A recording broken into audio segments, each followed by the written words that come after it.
Let's talk about the problems we have in Vancouver right now. Everybody, the cartels have infiltrated the city. The borders are open. And you know what? Vancouver.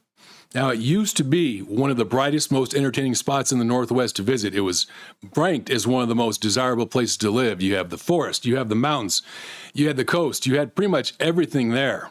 I used to live in Seattle, too. I can personally remember going there. The people were friendly. Social to the point where you could walk down the street at night and enjoy conversation with just about anyone. The city was vibrant, too. It was full of life. Everything was almost idyllic. But things have changed. They've changed for the worse. Vancouver is no longer a destination. It's kind of disgusting in certain areas. As a matter of fact, Justin Trudeau took over Canada for 10 painful years. And his replacement, Mark Carney, doesn't seem to want to do very much different. Vancouver has become a playground for the Mexican cartels. Drugs have devastated the city. Some districts have turned into an outright cesspool, while others are now so overpriced that they can't sell much of anything. Trudeau's failed globalist policies and those of Canadian premiers like David Eby of British Columbia gave rise to what has literally become the worst opioid crisis in the world. In 2023, David Eby made one of the dumbest decisions, too. He decided he was going to look out for the people by decriminalizing opioids and other drugs related. One of his stated policy goals was to decrease drug overdose deaths.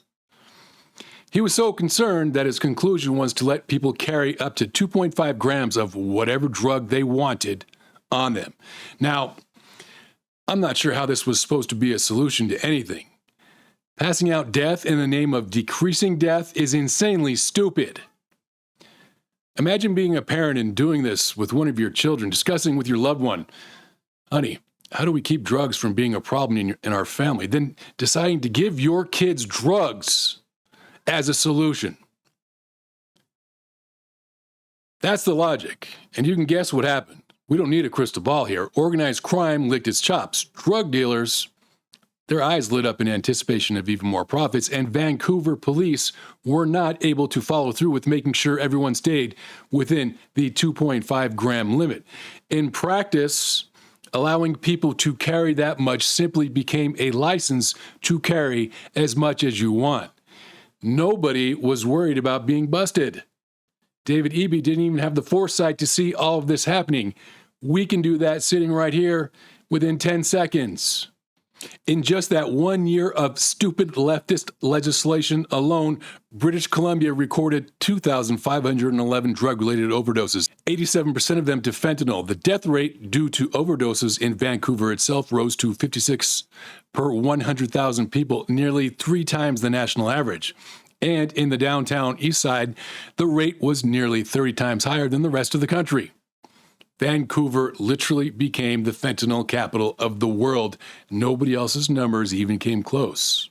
And since then, it's still up there, I believe. In 2024, David Eby reversed course. Surprise! Suddenly he realized he was wrong.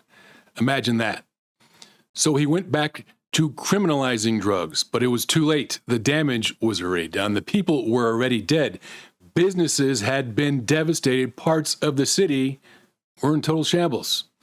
And now a new generation of people are getting addicted today as well. David Eby didn't screw up for just a year, everyone. He screwed up a city for generations to come. Vancouver's housing market has also felt the effects. Real estate sales have fallen. There is now a large inventory of overpriced homes available. Turns out that people aren't fond of waking up and driving to work through alleys of stench, paraphernalia, feces, and homelessness. Through all this, it's not too hard to guess what the next natural stage in evolution of corruption has become for Canada. It's cartels from Mexico. The Sinaloa and the CJNG are two of the biggest. They're not the only ones, too, but they all have one thing in common. They're there to exploit Canada's failed globalist policies, open borders, and lack of police force.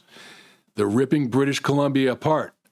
I want to bring in a reporter now. Her name is Katerina on this.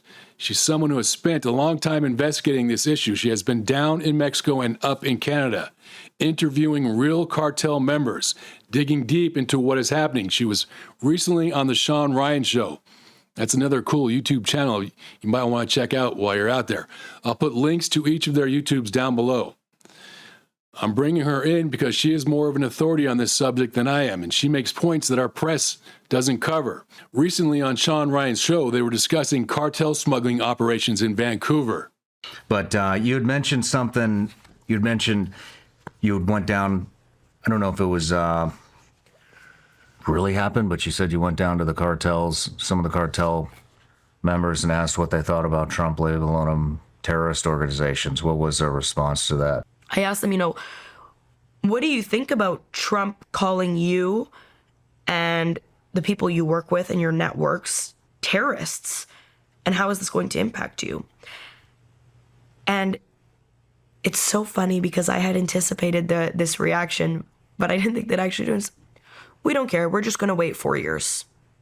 It's not that deep. Wow. Her comments here are important because they cover the overall context of the situation we are facing when we try to oust the cartels anywhere, but especially in Canada right now.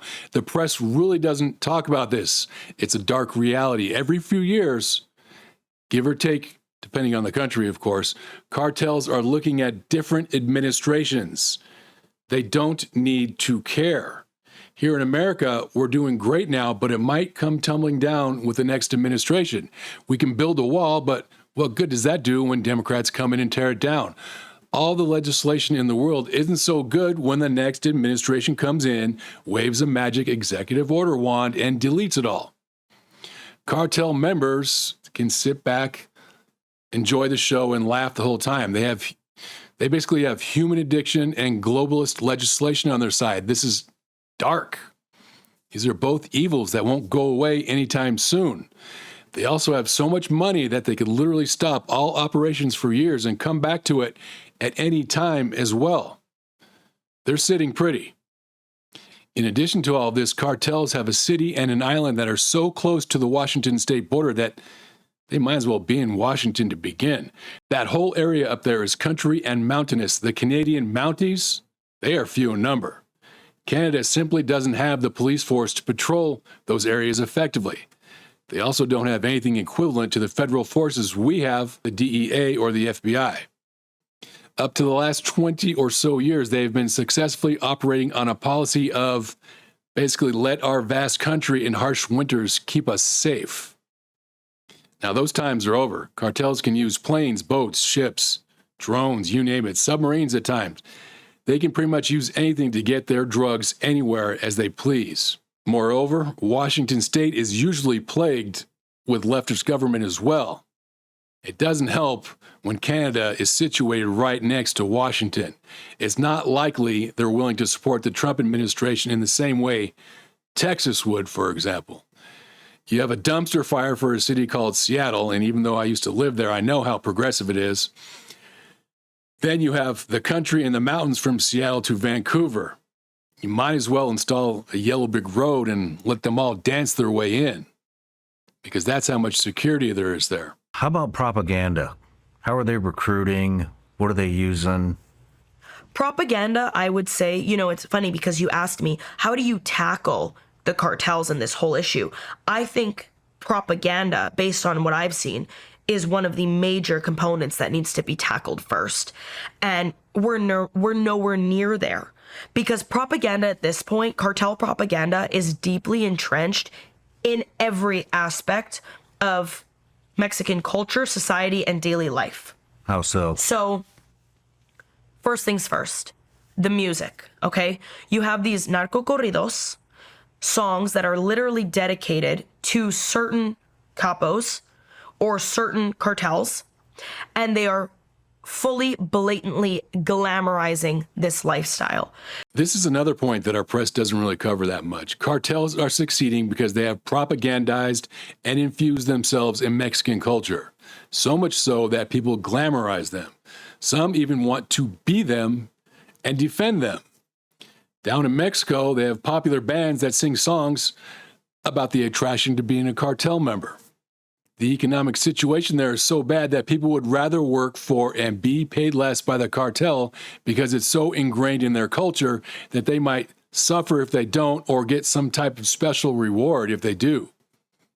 I mean, how sick is it when you work for and glamorize the very people who would see to your slaughter? Every single one of these people who dedicate their lives to the cartels would be shot and killed at any moment and for no good reason. And to be fair, in this country, we have this type of derangement too. It's called the Progressive Party. The people of this party would also advocate for others who would see them killed. And we also have music like theirs. It's called rap. Have you heard any rumors about cartels aligning with traditional terrorist organizations? Yeah. What does that look like? Especially with Iran. That's a huge thing. In terms of training, what kind of weaponry they need, and intelligence is a big one, particularly when targeting America. So I know that there was an operation with Canadian authorities that were looking into organized crime groups operating with terrorist groups, and particularly in Iran. And the main objective of this was to find out how the efforts between the two were directly impacting Canadian intelligence efforts.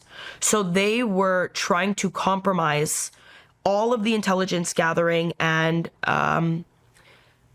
covert operations that were going on through attacking their intelligence. And the thing about the Mexican drug cartels is, especially since Trump's first administration, they have had to amp up their efforts in knowing what the U.S.'s next move is going to be, because the U.S. next move determines just how much money they're going to make and how they have to adapt. And so Iran and Mexican drug cartels do have a connection, and this is with high ups of the drug cartels. All right, this is the final point, and here's the killer that virtually nobody in the press seems to want to cover. It's Iran. Iran funds terrorism all throughout the Middle East, and here's proof that they fund and aid terrorism up there in Canada as well. And when they're doing it in Canada, by extension, they're also doing it here in the United States. Iran is providing the Mexican cartels with training, funding, weaponry, and the intelligence necessary to exploit both the Canadian and American cities all along the borders there. The left has spent so much time talking about how Iran is an innocent victim. They don't want us to see how the Persian people clamored to get rid of the oppressive IRGC running that regime. Iran has been funding terrorism all around the Middle East, and now we find out they are also aiding the Mexican cartels. I wonder how many on the left will still be willing to keep their heads in the sand on this one. The way things are going, probably all of them.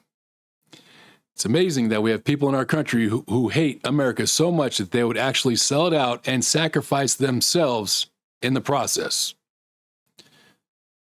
As for me, speaking of sacrifice, I'm out of time. If you made it here, I appreciate you watching, as always. I could have made this a 2-hour documentary very easily, but it's time to wrap it up. Hope you all liked it. Thanks, everyone.